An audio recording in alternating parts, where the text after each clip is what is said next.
नाज़रीन, पाकिस्तान में social media की मकबूलियत के साथ साथ इसके मनफी पहलू भी नुमायां होते जा रहे हैं। व्लॉगिंग, जो कभी सिर्फ तफरीह और मालूमात की फराहमी का जरिया हुआ करती थी, अब तनाज़ात और इल्जामात का गढ़ बन चुकी है। फैमिली व्लॉगर रजब भट्ट अपने फैमिली व्लॉगिंग और हरकतों की वजह से तजादात का शिकार रहते हैं, लेकिन उन पे अब तौहीन मजहब के संगीन इल्जामात लग चुके हैं। यहाँ तक कि तौहीन मजहब की दफा 295A और C के तहत मुकदमात भी दर्ज हुए हैं। उनके व्लॉगिंग से लाखों इख्तलाफ किया जा सकता है, लेकिन उनकी जानिब से एक मामूली सी हरकत को तौहीन मजहब करार देकर मुकदमात बनाना इंतहाई अफसोसनाक है। उनकी हालिया वीडियो भी तनाज़ा का बाइस बनी है। पहला मौका नहीं कि किसी आम शहरी पर तौहीन मजहब का इल्जाम लगाकर उसे कानूनी और समाजी मसाइल में उलझा दिया गया हो। पाकिस्तान में तौहीन मजहब के कवानीन की हसासियत को अक्सर जाती दुश्मनियों, सियासी मकासद और मजहबी इंतहा पसंदी के लिए इस्तेमाल किया जाता रहा है, लेकिन रजब भट्ट जैसे एक तफरीही व्लॉगर पर सिर्फ एक परफ्यूम की वीडियो की बुनियाद पर ऐसे इल्जामात आयद करना इस खतरनाक रुझान की मजीद तस्दीक करता है कि किस तरह बेबुनियाद इल्जामात से लोगों की जिंदगियां तबाह की जा रही हैं। पाकिस्तान में सोशल मीडिया पर रोजाना नित नए तनाज़ात जन्म लेते हैं, मगर बाज मामलात महज ऑनलाइन बहसों तक महदूद नहीं रहते, बल्कि कानूनी और समाजी मसाइल को जन्म दे देते हैं। अब जब से रजब भट्ट को तौहीन मजहब जैसे संगीन इल्जामात का सामना करना पड़ा, इसने सोशल मीडिया और अवामी हलकों में एक नई बहस को जन्म दिया है। ये पहला मौका नहीं कि किसी शख्स पर महज एक वीडियो या बयान की बुनियाद पर तौहीन मजहब का इल्जाम आयद कर दिया गया हो, लेकिन रजब भट्ट का मामला इस लिहाज से मुनफरिद और परेशान कुन है कि उनके खिलाफ इल्जामात की बुनियाद नहायत मामूली और बेबुनियाद मालूम होती है। ये केस पाकिस्तान में तौहीन मजहब के कवानीन के बेजा इस्तेमाल के मसले को भी उजागर करता है, जो न सिर्फ माशरती तकसीम को मजीद गहरा कर रहा है, बल्कि कानून की साख को भी नुकसान पहुंचा रहा है। रजब भट्ट एक मशहूर फैमिली व्लॉगर हैं, जो अपने रोजमर्रा के मामूलात, मज़ाहिया अंदाज और कभी कभार गैर संजीदा हरकत की वजह से सोशल मीडिया पर मकबूलियत रखते हैं। उनके नाकदीन भी कम नहीं, जो उनके मवाद को गैर मियारी, गैर संजीदा और बसा औकात फजूल करार देते हैं, लेकिन कोई उनके अंदाज पर जितना भी तनकीद करे, इस बात से इनकार मुमकिन नहीं कि वो ना तो मजहबी स्कॉलर हैं, ना कोई सियासी शख्सियत और ना ही किसी मजहबी या नजरियाती बहस में हिस्सा लेने वाले फर्द। उनके मवाद से इख्तलाफ किया जा सकता है, उन पर तनकीद की जा सकती है और उनके अंदाज को गैर मुनासिब भी करार दिया जा सकता है, लेकिन ये कह देना कि वो मजहब की तौहीन के मुर्तकिब हुए हैं एक बहुत बड़ा और गैर संजीदा इल्जाम है। रजब भट्ट के खिलाफ जो तनाज़ा खड़ा हुआ, इसकी बुनियाद उनकी एक वीडियो बनी जिसमें वो एक परफ्यूम बोतल दिखा रहे थे जिस पर 295 लिखा हुआ था। वीडियो में वो इस नंबर को देखकर सिद्धू मूसेवाले के गाने 295 का हवाला देते हैं और कहते हैं कि सिद्धू मूसेवाला पर भी 295 लगा था, जो भारतीय आईन के तहत बगावत की दफा है। पाकिस्तानी कवानीन में दफा 295 का ताल्लुक तौहीन मजहब से है, जबकि भारत में ये रियासत के खिलाफ बगावत से मुतल्लिक है। कुछ लोगों ने इस वीडियो को गलत अंदाज में पेश करके ये तासुर दिया कि रजब भट्ट तौहीन मजहब के कानून का मजाक उड़ा रहे हैं या इस पर तंज कर रहे हैं। आइए ये वीडियो देखें जिसकी बुनियाद पे नया तनाज़ा खड़ा किया गया है।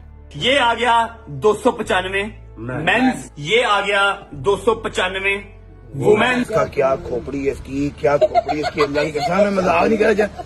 जेडी दफाएं लगी हैं ओंदा ही लाउंज करता है। नहीं, वो फिर मेरे उस्ताद पे भी वो दफा लगी थी, मेरे पे भी वो दफा लगी, मेरे उस्ताद के सर पे भी थी 295, मेरे सर पे दो है 295A 295C। जो हमारा आज परफ्यूम लॉन्च होने जा रहा है उसका नाम भी 295 ही है, लेडीज का भी है और जेंट्स का भी है। नाज़रीन, आपने देखा कि कैसे एक मामूली वीडियो को तौहीन मजहब करार दिया गया। यहाँ अहम सवाल ये पैदा होता है, क्या उन्होंने किसी मुकद्दस हस्ती या मजहब के खिलाफ कोई नाजेबा बात कही? नहीं। क्या उन्होंने इस्लाम, पैगम्बरे इस्लाम सल्लल्लाहु अलैहि वसल्लम, कुरान या किसी दीनी इशार की तौहीन की? नहीं। क्या उन्होंने दानिस्ता तौर पर तौहीन मजहब के कानून को निशाना बनाया? इसका भी कोई सबूत नहीं। लेकिन फिर भी कुछ नासिर ने उनकी वीडियो को बुनियाद बनाकर 295A और 295C के तहत मुकदमात दर्ज करवा दिए, जो एक नहायत संजीदा और तशवीशनाक मामला है। पाकिस्तान में तौहीन मजहब के कवानीन तारीखी तौर पर एक हसास मौजू रहे हैं। ये कवानीन असल में मजहबी जज्बात की हिफाजत के लिए बनाए गए थे, ताकि कोई भी मजहब या मुकद्दस हस्तियों की तौहीन न करे। पाकिस्तानी कानून में तौहीन मजहब की मुख्तलिफ दफात मौजूद हैं। दफा 295A कहती है कि किसी भी मजहब के मानने वालों के जज्बात को मजरूह करने के लिए जानबूझकर कोई भी तौहीन आमेज बयान देना काबिल ताज़ीर जुर्म है। दफा 295B के तहत कुरान पाक की बेहुरमती पर उम्र कैद की सजा मुकर्रर है। दफा 295C कहती है कि नबी करीम सल्लल्लाहु अलैहि वसल्लम की शान में गुस्ताखी करने पर सजाए मौत या उम्र कैद दी जा सकती है। ये कवानीन कई मौके पर जायज तौर पर इस्तेमाल किए गए, लेकिन बदकिस्मती से इनका गलत इस्तेमाल भी कई मर्तबा देखा गया। सलमान तासीर कत्ल केस पाकिस्तान की तारीख के इन वाकयात में से एक है, जो न सिर्फ सियासी, समाजी और मजहबी हवालों से इंतहाई मुतनाज़ा बन गया, बल्कि इसके असरात कई सालों तक मुल्क की सियासत और अवामी मुकालमे पर छाए रहे। सलमान तासीर एक मुमताज सियासतदान, सनतकार और पाकिस्तान पाकिस्तान पीपल्स पार्टी के अहम रहनुमा थे। वो 2008 में पंजाब के गवर्नर मुकर्रर किए गए और अपने सरीहन और बेबाक ख्यालात के बाइस हमेशा खबरों में रहे। उनका झुकाव रोशन ख्याली और लिबरलिज्म की तरफ था, जो उनके सियासी और समाजी बयानात में झलकता था। पाकिस्तान में तौहीन मजहब के कवानीन एक हसास और नाजुक मौजू रहे हैं, जिनमें किसी भी किस्म की मुदाखलत या तब्दीली की बात को शदीद रद्दमल का सामना करना पड़ता है। 2010 में एक मसीही खातून आसिया बीबी पर तौहीन रसालत का इल्जाम लगा और उन्हें सजाए मौत सुनाई गई। सलमान तासीर ने इस केस में खुलकर दिलचस्पी ली, आसिया बीबी से जेल में मुलाकात की और उनके लिए माफी या कानून में इस्लाहात की बात की। यही मौक़िफ़ उनके लिए सियासी और समाजी मुश्किलात का सबब बना। मुमताज कादरी पंजाब पुलिस का एक एलीट कमांडो था, जो सलमान तासीर के मुहाफिजों में शामिल था। उसका दावा था कि वो सलमान तासीर के बयानात को तौहीन मजहब समझता था और इसी वजह से उसने गवर्नर को कत्ल करने का फैसला किया। 4 जनवरी 2011 को जब सलमान तासीर इस्लामाबाद के कोहसार मार्केट में एक रेस्टोरेंट से बाहर निकल रहे थे, मुमताज कादरी ने उन पर गोलियों की बौछार कर दी और उन्हें मौके पर ही हलाक कर दिया। कत्ल के फौरन बाद कादरी ने खुद को पुलिस के हवाले कर दिया और अपने अमल का इकरार किया। ये कत्ल पाकिस्तान में एक बड़े नजरियाती और अवामी तकसीम का बाइस बना। एक तरफ लिबरल और तरक्की पसंद हल्के इस कत्ल को शिद्दत पसंदी और कानून की हुक्मरानी के खिलाफ एक खतरनाक रुझान करार दे रहे थे, तो दूसरी तरफ मजहबी जमातें और कुछ अवामी हल्के मुमताज कादरी को गाजी और हीरो का दर्जा दे रहे थे। जब मुमताज कादरी को अदालत में पेश किया गया तो उसके हक में रैलियां निकली, गुलपाशी की गई, वकला ने उसका दिफा करने के लिए कतारें बना ली और मजहबी तंजीमों ने उसे आशिक़ रसूल के तौर पर पेश किया। अदालत ने 2011 में मुमताज कादरी को सजाए मौत सुनाई, जिसके खिलाफ अपीलें की गयी, लेकिन 2015 में सुप्रीम कोर्ट ने इस फैसले को बरकरार रखा। 29 फरवरी 2016 को मुमताज कादरी को रावलपिंडी की अडयाला जेल में तख्तादार पर लटका दिया गया। उसकी फांसी पर मुल्क भर में मिले जुले रद्दमल देखने को मिले। लिबरल हलकों ने उसे कानून की पता करार दिया, जबकि मजहबी हलकों में शदीद गमो गुस्सा पाया गया। ये केस पाकिस्तान में कई हवालों से अहम साबित हुआ। इसने वाज़ेह किया कि मजहब पर किसी भी मुतनाज़ या मौक़िफ़ की भारी कीमत चुकानी पड़ सकती है। मुमताज कादरी को दी गई सजा ने ये साबित किया कि रियासत कत्ल के जवाज में खुद साख्ता मजहबी तशरीहात को कबूल नहीं कर सकती। इस केस ने पाकिस्तानी माशरे में नजरियाती तकसीम को मजीद वाज़ेह कर दिया, जहाँ एक तबका लिबरल इक़्तिदार का हामी और दूसरा मजहबी शिद्दत पसंदी की तरफ माइल नजर आया। अब इसी केस से जुड़ी आसिया मसीह केस की तफसीलात भी सुनते जाइए। आसिया नूरीन, जो आम तौर पर आसिया बीबी के नाम से मशहूर है, पाकिस्तान के सूबा पंजाब के एक गाँव जिला ननकाना साहब में रहती थी। वो एक मसीही खातून थी और खेतों में मजदूरी करके गुजर बसर करती थी। पाकिस्तान में मसीही बरादरी एक अक़लियती तबका है, जो कई समाजी और मजहबी चैलेंजेस का सामना करता रहा है। जून 2009 में आसिया बीबी अपने मुसलमान हमरा खवातीन के साथ खेतों में काम कर रही थी। रिवायत के मुताबिक पानी पीने के दौरान उनका एक बर्तन मुसलमानों के बर्तन से छू गया, जिस पर बाज़ खवातीन ने एतराज किया और कहा कि गैर मुस्लिमों का पानी पीना नापाकी का बाइस है। इस पर बहस छिड़ गई और तलकलामी हुई। इल्जाम लगाया गया कि इस दौरान आसिया बीबी ने इस्लाम और पैगम्बरे इस्लाम सल्लल्लाहु अलैहि वसल्लम के बारे में तौहीन अमेज कलमात कहे। ये मामला बढ़ते बढ़ते मकामी मौलवियों और गाँव के अफराद तक पहुँच गया। आसिया बीबी पर तौहीन मजहब के इल्जाम में मुकदमा दर्ज किया गया और उन्हें 2010 में गिरफ्तार कर लिया गया। 2010 में ननकाना साहब की एक मकामी अदालत ने आसिया बीबी को पाकिस्तान की ताज़ीराते कानून की दफा 295C के तहत तौहीन रसालत का मुर्तकिब करार देकर सजाए मौत सुना दी। ये फैसला पूरे मुल्क में बहस व मुबासे का सबब बन गया। लिबरल और इंसानी हुकूक की तंजीमों ने मौक़िफ़ इख्तियार किया कि आसिया बीबी को गलत इल्जामात के तहत फंसा दिया गया और तौहीन मजहब के कवानीन को जाती दुश्मनियों और अक़लियतों को दबाने के लिए इस्तेमाल किया जा रहा है। मजहबी हलकों ने आसिया बीबी के लिए सजाए मौत के फैसले को दुरुस्त करार दिया और हुकूमत से इस पर फौरी अमल दरामद का मुतालबा किया। आसिया बीबी के मुकदमे ने पाकिस्तानी सियासत में हलचल मचा दी। इस केस का सबसे बड़ा असर ये हुआ कि 2 अहम हुकूमती शख्सियत सलमान तासीर और शहबाज भट्टी को अपनी जान से हाथ धोना पड़ा। Thanks for watching. Allah Hafiz.